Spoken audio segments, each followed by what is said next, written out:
Welcome back, and let's welcome in our headliner today, DoubleLine CEO Jeffrey Gundlach, joining us in a CNBC exclusive interview from his hometown of Buffalo, New York. Jeffrey, it's good to see you. Welcome back. It's good to see you, Scott. I thought you were coming to Buffalo. I was going to take you to Duff's for the best chicken wings in the world for lunch. I'll take a rain check. I'll take a rain check. I'll be there at some point. I promise you that. It's good to see you. As I said, it's been a while too. You haven't been with us in about 6 months. In fact, when you were with us on January the 11th, Jeffrey, you told me the stock market was at, quote, extraordinarily high valuations. S&P's up 15% since then, hitting new records almost every day. So where are we now? We're at extremely high valuations. What I said in January also was the one thing that's weird about it, as high as the valuation is, it's actually cheap to bonds.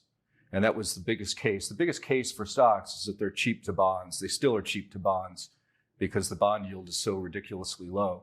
And you also have the Fed doing their quantitative easing. And it still remains the case that there is almost a constant, so it's almost like a law of physics, that if you take the Fed's balance sheet and divide it by the market cap of the S&P 500, it seems to be a constant. And this is true going back like 10 years. So the Fed continues with their bond buying, and they continue to suppress interest rates, and that's been supporting the stock market. Obviously, the stimulus has been very substantial support for the stock market as well. But when you think about it, the stimulus to the consumer is really the same thing as the Fed's bond buying program. At least it's facilitated by it. So the stock market hangs in there. Well, the problem is that we're not sure what's happening with the stimulus, and the Fed is getting it's getting difficult for the Fed to talk about this inflation situation as being temporary or transitory, as they like to say. I mean, the PPI is at a huge number. Import prices came out today up 11%. We all know the CPI came up at 5.4. I mean, these are numbers that remind me of the 1970s. In fact, a lot of things remind me of the 1970s. You know, we're just pulling out of a failed war in Afghanistan where we basically fought to a stalemate. It kind of reminds me of the 70s and Vietnam. And we had guns and butter that led to inflation in the 70s and the late 60s and the 70s into even the early 80s. And we certainly have guns, butter, student loan cancellation, free unemployment benefits, and everything else. So we're going kind of full tilt. That keeps the stock market at high levels, also keeps commodities at high levels, and it keeps bond yields suppressed at levels that are ridiculously low versus the inflation rate. It seems to me, on price action we've seen recently, that the Fed seems to want the 30-year to be capped at around 2%, which is lower than I expected. So we can talk about that if you like, but I'll stop there for the moment. Let me just ask you then. I mean, you, as an investor, and our viewers are forced to play the hand that you're dealt, not the hand you wish you had or the one you think should be dealt to you. So in the current environment, with the Fed engaged in the manner that it is, with interest rates, the 10-year, for example, at 131 today, is it right to stay long stocks? Are stocks going to remain elevated, even at what you say are increasingly high valuations, as long as the game is played the way it is now? I think you're okay holding. I talked about my portfolio that I thought was a good idea to hedge against all of these risks that we have when we get into 2022. Who knows what the world's going to look like? That you would have a portfolio. I started out with 25, 25, 25, 25 stocks, long-term government bonds, gold, and cash. I altered that a few months ago to reduce the cash level and increase the stock level a little bit. Oh, interesting. But I still think that mix is sensible until such time as we have clarity on what's going to happen with the government stimulus. You know, it's interesting that all this extra stimulus, all this free money is supposed to come to largely to an end, not all of it, but a lot of it here in just several weeks. And I just don't believe that's going to happen. I don't believe they can go cold turkey on the stimulus. The economic consequences are just too uncertain. So I don't really hear anybody talking about what they're going to do with the planned curtailment of stimulus, but I expect that to start becoming an issue fairly soon. If the issue is, if the stimulus continues at the level it's at, the inflation is not going to go away. In fact, the inflation could get worse. And if they take the stimulus away, well, then the inflation probably won't get worse, but the economy is extremely uncertain at that point in time. Also, the stimulus, what's kind of comical about it, is the stimulus is obviously causing consumer behavior to be elevated. And you know who benefits from the consumer behavior? What's the strongest economy in the world for the 12 months ending the end of the first quarter? Well, it's China. China's benefiting tremendously from our stimulus because we still buy so many goods that say made in China written on them. So that's kind of the whole question for investors, I think, is centered around what's going to happen in Washington, D.C. and in certain state houses like Sacramento regarding how long this free money stimulus is going to go on. As long as it goes on, I think that the stock market can stay at kind of nosebleed levels as it has been and continues to kind of grind higher. It's interesting, though, in the stock market that it's more of a stock picker's market than we've seen in quite a long time. Many, many days, you'll have one major index, like the Dow will be up, but the NASDAQ will be down, and then a few days later, the opposite will happen. I mean, I think that's even happening today. I think the Dow is up, and the S&P and the NASDAQ are down. It's interesting how we don't have the same one-way, everything in sync as we had prior to the pandemic and even shortly after the stimulus started in response to the pandemic. So you don't think that inflation's transitory, as the Fed suggests? Because you could also make an argument, Jeffrey, that the market, by virtue of the fact that stocks are where they are and that rates are low, that the market's giving the Fed the benefit of the doubt, that it actually believes that Jay Powell knows what he's talking about and that he's going to get it right. Do you think they're wrong?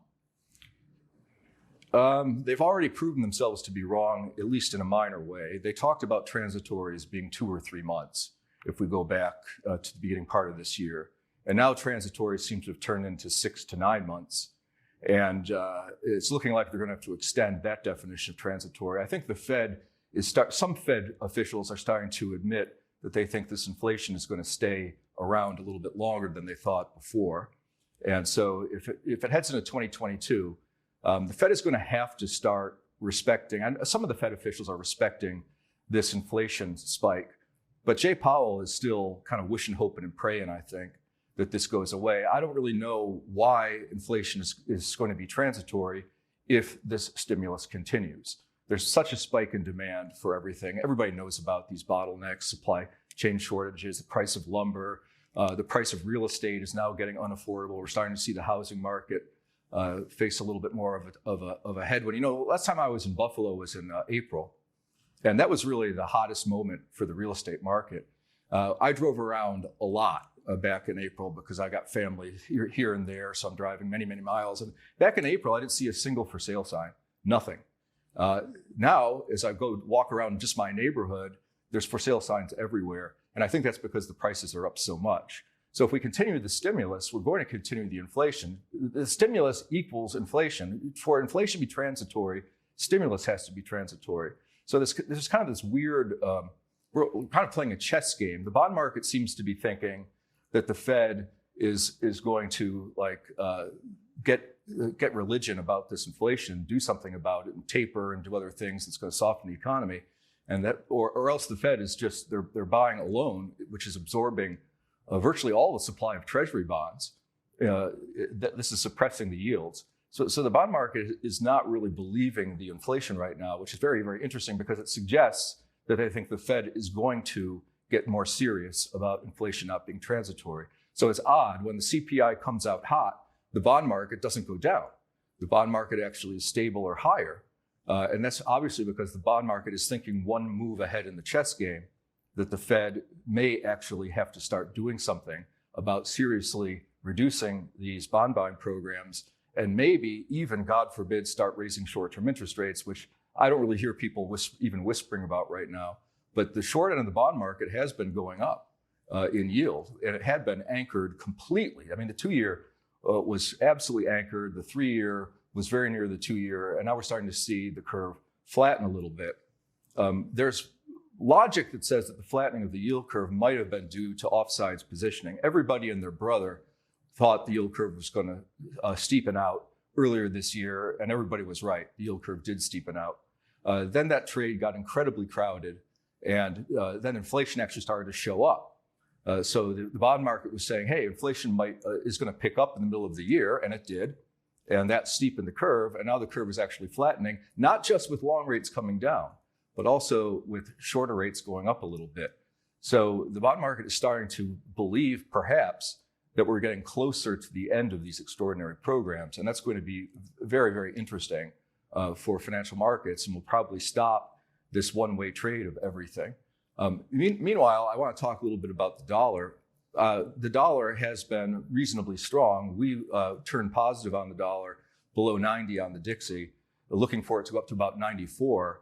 And it's very strange that it's actually happening exactly that way, but it's because, similar to the short rates rising, I think the dollar is sensing the fact that these extraordinary policies may be ending. But ultimately, the size of our deficits, both trade deficit, which has exploded post-pandemic, and the budget deficit, which is obviously completely off the charts, suggest that in the intermediate term, I don't really think this year exactly, but in the intermediate term, the dollar is going to fall pretty substantially. And that's going to be a very important dynamic. Okay. Because one of the things that has helped the bond market, without any doubt, has been foreign buying, with the interest rate differentials having favored hedged U.S. bond positions for foreign bond investors. I mean, because you said, in fact, it was just last month when you said that the dollar should be falling over the medium and long term. And as you just noted, it's been kind of doing the opposite. And if inflation expectations are going to go up, and if the Fed actually does start talking about tapering in some meaningful way and gets closer to that finish line as you get closer to, Jackson Hole, for example, won't the dollar continue to go up in the medium term? I've been predicting a higher dollar for the last few months. When it was below about 89, we announced very publicly that we were positive on the dollar for the near term. It's a question of what your horizon is. In the near term, the dollar seems firm, and the reasons that you just articulated support that idea. In the longer term, I think the dollar, I don't want to be overly dramatic, but I think I will use the word doomed in the long term. I think in the short term, the dynamics have been and will continue to be in place for the dollar to be marginally or moderately stronger. What's interesting about that is, as the dollar has firmed, commodity prices have been a little bit volatile, but they're very, very close to their highs on the Bloomberg Commodity Index. We have what could be a quadruple top, or it could be that commodities are about to yet break out again on the upside. My guess is that commodities will not break out on the upside. The move has been so linear and so persistent, and the dollar, as you suggested and correctly pointed out, Scott, has been moderately firmer in the last several weeks, and I think that's going to continue. And that would mean that commodity prices should probably be faded at this time. Interestingly, gold is actually negative this year. Commodities are very, very strong. I mean, commodities are up more than stocks this year as a basket on like the BCOM on a year-to-date basis. But gold just can't seem to get out of its own way. And obviously the dollar being firmer lately is not a positive for gold either. Let me ask you this. Why are yields where they are? Is it as simple as all of the liquidity in the system is just depressing yields continuously and globally? Should we be thinking about delta variant in terms of yield? Should we be thinking about where the economy really is, or whether this is as good as it gets? How do you answer that question when people ask you that? Why are yields this low? Yields are this low because of all the liquidity in the system. There's so much money that's out there. Banks are so flush with deposits. We see all these weird dislocations in the repo markets and stuff because of all this liquidity. We saw banks earlier this year were so desperate to do something with all their excess deposits. They were buying massive amounts of mortgage-backed securities because there's regulations that banks have to have certain credit quality of the assets that they buy. We got to a point earlier this year, it's actually a few months ago now, where some of the government-guaranteed mortgage-backed securities were yielding less than treasuries on an actual carry basis, looking at what your cash flows you were receiving from the mortgage-backed securities were less than the same maturity tenure. It was shocking. I think I've only seen that maybe once before in my entire career. And that was because of all this bank buying. I think we also have a lot of foreign buying.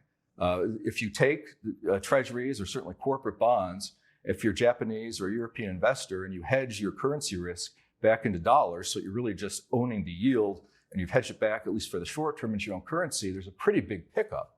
And foreign buying had been non-existent. In fact, foreigners have been liquidating U.S. Treasury bonds for years. In fact, it accelerated quite a bit until several months ago, and now the foreigners are back. Also, I think bond yields got very low right as we started July because of quarter-end rebalancing. Bonds had been negative returners for year to date, and stocks, as you pointed out correctly, were up. And so pension plans often rebalance at quarter end, and also June 30th for many pension plans can be their fiscal year end. So that's further motivating to maybe rebalance.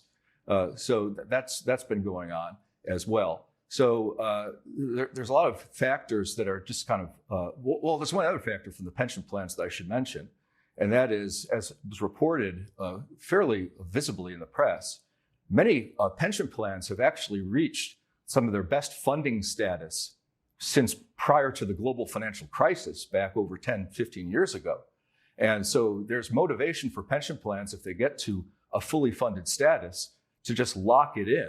And they can do that by buying long-dated bonds. Now, it seems sort of strange that you're locking in such a low yield, but they're motivated by other considerations. When you are running a pension plan and you experience multiple bear markets where the stock market goes down 30, 40% several times over, global financial crisis and subsequently, they want to avoid that bad feeling that they get when they go from a good funding status to a bad one. I think pension plans have been a source of demand for longer dated bonds as well. But when you look at real interest rates on long dated treasuries, it looks like Jimmy Carter era. I mean, we're talking about, the CPI at 5.4, and if we want to use the 10-year treasury, it's not even at 1.4. That's a negative 4% interest rate. Mm-hmm. That's Jimmy Carter-esque. And so the bond market doesn't look cheap versus stocks. It doesn't look cheap versus inflation. But there are motivations that can be accounting related even for people to buy it. I don't think there's a lot of people that are taxable retail investors that are on a long-term basis motivated to run out there and buy these negative yielding bonds versus inflation. But the supply-demand picture, don't forget the Fed's been a big buyer as well. So banks, foreigners, pension plans, all of these things have been one of the reasons why rates are low. And of course, the Fed is key. The Fed does have absolute iron-fisted control over short-term interest rates.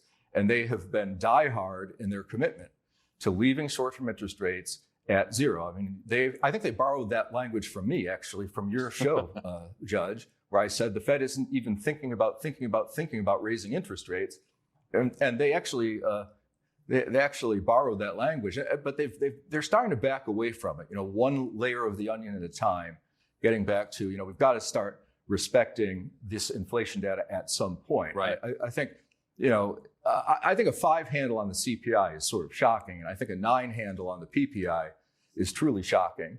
And if we get even 2 more months of this type of data, it's going to necessitate a reality check by the Fed. We will talk more about that after this quick break. We'll be right back with DoubleLine CEO Jeffrey Gundlach in our halftime exclusive. 2 minutes. Back with Jeffrey Gundlach, the DoubleLine CEO, in our halftime exclusive interview today. I want to follow with you, Jeffrey, on something you said a short time ago. You said, and I want to make sure I heard this correctly, that you don't see much upside ahead for commodities. How does that square with your view that you think inflation is here to stay? And if that's not where the inflation is going to come from, is it simply in wage inflation that has you the most concerned? How do we square all of that? Yeah, commodities were so strong from basically a year ago, June or so, in a linear basis. The magnitude of the move is so extreme that it's hard for me to believe that it can continue with the dollar being as strong as it is. So you do raise a good point. I mean, some of the reason that we have the PPI, for example, so high is because of the already baked in the cake commodity price increases that have already occurred. I think if commodities stay even stable or even drop a little bit, it's still an absolute level that is going to percolate through the system. But the point that you're bringing up on wage inflation is absolutely key. I mean, what we have is everybody knows about this situation that people can't get workers. I've been traveling all over the country over the past year, and everywhere I go, and I'm sure this anecdote is very common, everywhere I go, I talk to people at all levels of business, and everybody says the same thing. They can't get workers. Restaurants can't hire people, and so on. I went out to dinner the other day, and the service was terrible. It's because there was one seasoned waiter and they had one other waiter and he's a trainee. And this is the case all over the place. And the only way you're going to be able to get workers, if this government stimulus stays in place, even in part, which I do believe it will, I don't think we're going to go to cold turkey, is you're going to have to pay people more. And wage inflation, I think, is really a variable that could help to continue to drive inflation. And wage inflation, really, it's hard to slow down once it gets stopped. I mean, I talked about how this is kind of like the 70s a little bit. One thing that gets inflation going is inflation expectations, where people start to buy now as opposed to delaying purchases because they're relaxed about the outlook for prices in the future. We've seen data on inventories, for example, where people are starting to get away from just-in-time inventories. They got burned on that during the pandemic. Well, they're at 5-year lows. So we're starting to get to... Right? Inventories 5-year lows. So, right. And so that's a source of inflation. If people want to start restocking inventories and have a new attitude that you've mentioned, the Delta variant, maybe I'm going to have to deal with, supply chain problems longer than I thought if I'm a business manager. And maybe I need to bulk up those record low inventories. And if everybody starts to think with that mentality, that starts to make inflation take hold. I am old enough, I guess I'll say fortunately, to have lived through the inflation and the psychology of the inflation from the 70s. And people start to actually believe that prices and perhaps wages can be part of that are going to increase. And if that's the case, you start to see it becoming sort of a momentum phenomenon. And I don't think we're there yet, but if we're going to keep going on with this situation where there's all these people that are being paid more not to work than to work, ultimately business is going to have to compete with the government. And that could be a source of further higher wage inflation, at least at the low end level, which I think is where this is obviously the vortex of this issue. That could be a case. So I just think it was only 3 months ago that the forecast was that inflation was going to peak out on a transitory basis in the high threes, Judge. You remember that? That wasn't a long time ago. That was like 3 months ago. Right. People felt that. Which the Fed and admits. Here we are at 5.4. Which the Fed admits that it was undershot. It's shocking actually that people don't have kind of bulging eyes at what's happened on these CPI reports. I mean, they expect 0.4, it comes out at 0.8. They expect 0.5, it comes out at 0.9. I mean, inflation for the last 3 months annualized is at 10.2%. on the headline CPI. This is not trivial. And so I think the base case has to be, there's an old saying in the markets, and I think relative to these inflation data, I think it's applicable.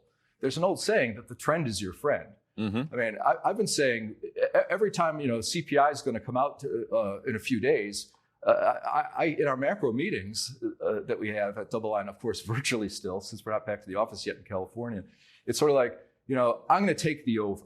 Whatever your guess is on the CPI, I'm taking the over. And I'm going to say that again for the next print. So it is unusual. What transitory means, nobody knows. It's another one of these lexicon invented terms by the Fed. Everything's transitory. Everything's transitory. It's just a question of how long of a time frame you define transitory to be. Sure. But inflation right now is not decelerating; it's accelerating right now. And I'm going to go with the trend is your friend until there's some evidence to the contrary. You know what? And maybe that is the headline that people are going to take away from this. Is certainly one of them, Jeffrey, and relate it to what you said about stocks, that relative to bonds, stocks are still the place to be, that they're still cheap. The trend has been your friend to mostly be in stocks. I'm curious, though, is when you look at SPACs and NFTs and meme stock, we don't even talk about NFTs much anymore, but SPACs and meme stocks, what do you take away from all of that? It's all part of this speculative mania that has been fueled by repeated rounds of stimulus. The first rounds of stimulus, people saved a little bit or paid down their credit card debt. The most recent round of stimulus went into speculation and spending.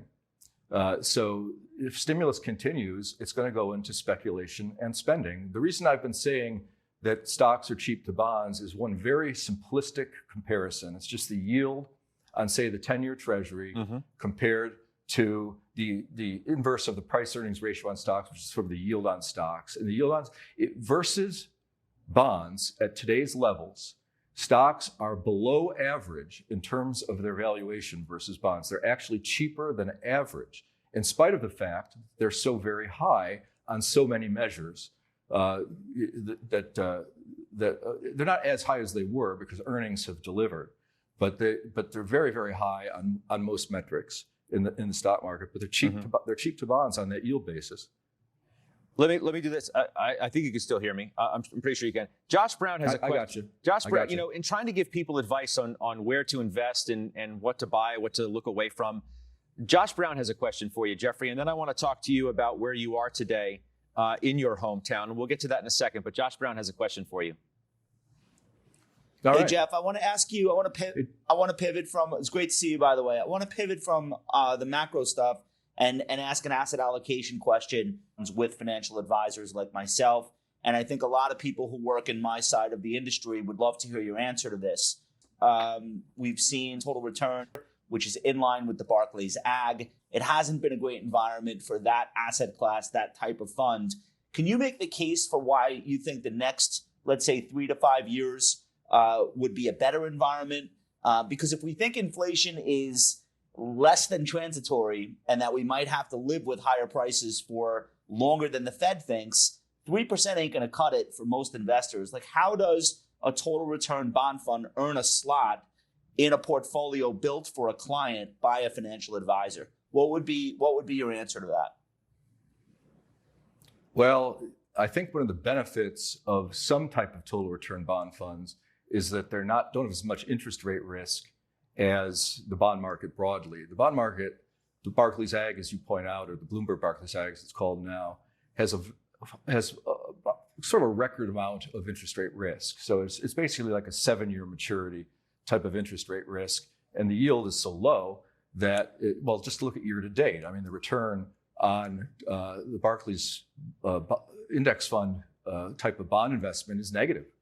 Now, one thing that's driven high returns from the bond market broadly, particularly over the past 16 months, has been corporate bonds, which got beat up very badly for about a week until the Fed came to the rescue and propped up the corporate bond market. Right now, the corporate bond market is the most overvalued that it's been in 20 years. The spread that you get on corporate bonds versus treasuries is very, very low by historical standards.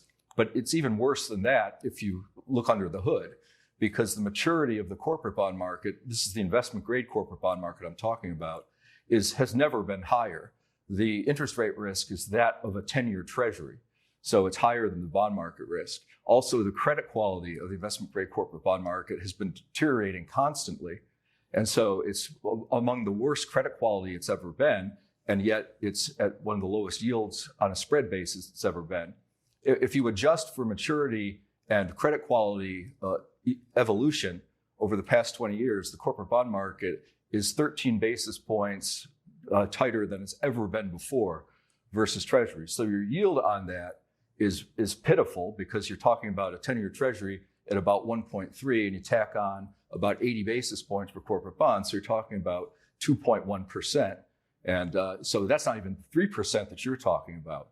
So what you want to do in bonds is you want to get short maturities that have some yield spread on it.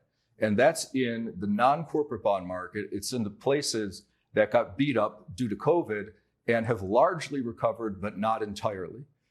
There's been a monumental recovery securities? If you go to some commercial mortgage-backed securities, you got to go down to like BBB, BB levels. Same thing in bank loans, same thing in CLOs, same thing. Asset-backed securities are probably the best, but they're very hard to source because they're short maturity and there's still some distress that is lingering in parts of the asset-backed securities market, like aircraft-driven and the like, which is very vulnerable still to international travel not having recovered. Mm-hmm. International travel recovering would be a very big game changer for that part of the market. So there have been some big gains in bonds this year, but they're all in these areas that were decimated by the pandemic. So you have to be just like I said earlier, it's a stock picker's market, I think, in the equity market. It's a sector picker's market, more than it's been in a long time. It's very much an asset picker's market in the bond market. An index fund, I'll repeat your phrase, Josh, you're absolutely right. It ain't going to cut it. Yeah. Let me, in the time that we have left, and our time always goes too fast, Jeffrey, when we speak. You are leading the charge, and I want to talk to you about where you are today. And I'm sorry I'm not there in person to see it with you, but you're leading the expansion of the Albright Knox Museum up in Buffalo, the art museum. You are the anchor donor. You've given $65 million of your own money. You've helped raise more than $100 million otherwise as well. Can you tell us about this project that's scheduled to open, I think, next year? Yes, we're scheduled to open a little more than a year from now, and we've got the steel built for the new building, the North Building, which I'm honored to have my name on it. Not that I really care that much, but it's great to have the name Buffalo showing up in the museum. We're changing the name to the Buffalo Art Museum. We're saying call it the Buffalo AKG. A is for Albright, who gave the museum a permanent home in 1905. We're restoring that building, which is very expensive to restore a building from 1905.